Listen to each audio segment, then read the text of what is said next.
discrimination based on work and descent has become a global problem. So it's not only related to one country like India or South Asia.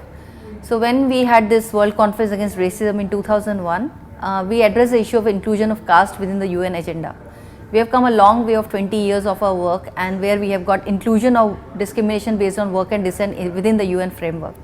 So for us to have a conference after 20 years of the Durban conference is significant because we are bringing the issue of discrimination based on work and descent at the larger fora.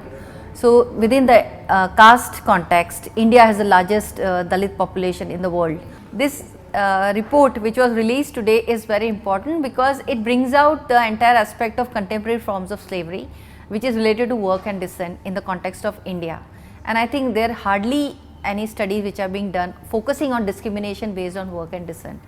And then the framework of intersectional lens within the study is very important to bring out the issues of women and children within the larger context of discrimination based on work and descent, and it will give us a sense of direction for the movement which is focusing on discrimination based on work and descent and trying to address the issue globally, to lay out strategies and a framework to address the entire challenges which we are facing as discriminated community based on work and descent. See, modern slavery itself is something we have coined this word, right? Because the slavery has been there in the historicity of the caste system or discrimination based on work and descent. The modern slavery is the thought which is there underlying the entire social fabric of Indian society, where we still treat somebody as unequal based on their social identities.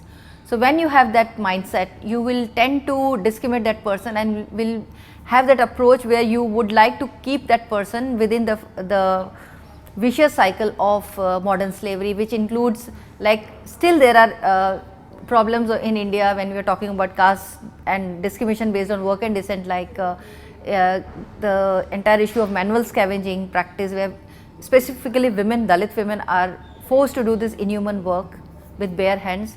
We have forced temple prostitution called as Devadasi practice, which is going for ages.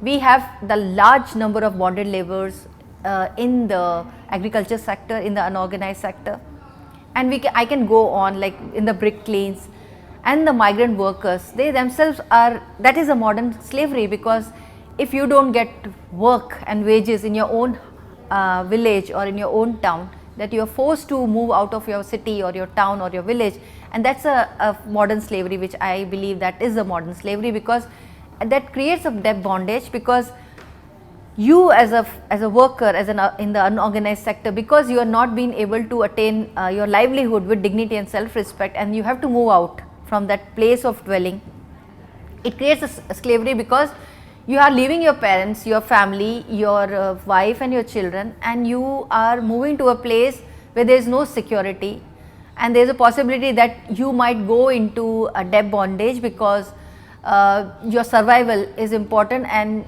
it's not only your survival but your family's survival. And for that, the kind of price you pay of moving out of your source of dwelling and then facing the hardship as a migrant worker, and during the COVID times, how it impacted their lives and their bodies and their soul and their families, and that kind of modern slavery has not been even visualized by the government of India, unfortunately. So we don't have that kind of mechanism to say that this is a kind of a modern slavery. So on the one side, we have the historicity of certain forms of slavery which is still existent because of caste system and patriarchy, but on the other side, the modern slavery is where you still are facing those hardships because of your social identity as an untouchable, as a former untouchable, or as a person who is discriminated based on work and descent. See, discrimination based on work and descent is a global problem. It's not only, as I said, it's not only part of one country or one nation or one region. So the strategies have to be framed based on that way, that we unite ourselves as a global body of people discriminated based on work and descent. So we have to come up with a framework where we decide on our next plan of action, which would be short term and long term. And based on that, we have to bring out what are the common areas of intervention, which is economic, social and political. And we have to bridge those gaps between our movements, and we as global community, I think we are the largest community in the world globally. If you think about discrimination based on work and descent, and we have not recognized that. We are still saying that the indigenous community are the largest population, but if we start calculating our figures, we would be a huge number.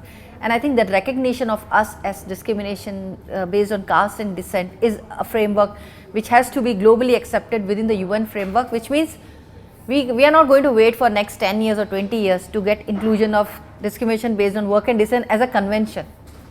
We want a convention on discrimination based on work and descent. We want a committee for discrimination based on work and descent, just like CERT committee. So we want something like that. And for that, we have to have a continuous process, not within our countries, but globally and also within the UN framework. And for that, we are trying our best, and we have been striving hard to get it included within the UN framework. It's a long journey, and it's a tough battle, because it's the battle of minds. And for that, our community has to be prepared for it, and our activists, our leaders, our scholars, our academicians, our artists, everybody has to come together. It's not only a journey which has to be taken only by the activists. I think it's for the community. So the grassroots people have to come together at the state level. We should have a national process, and then we should have a global process. We should also have a regional process, and that will bring out a framework, a document, an agenda, which we can take it forward for our next journey towards inclusion of discrimination based on work and descent as a convention within the United Nations.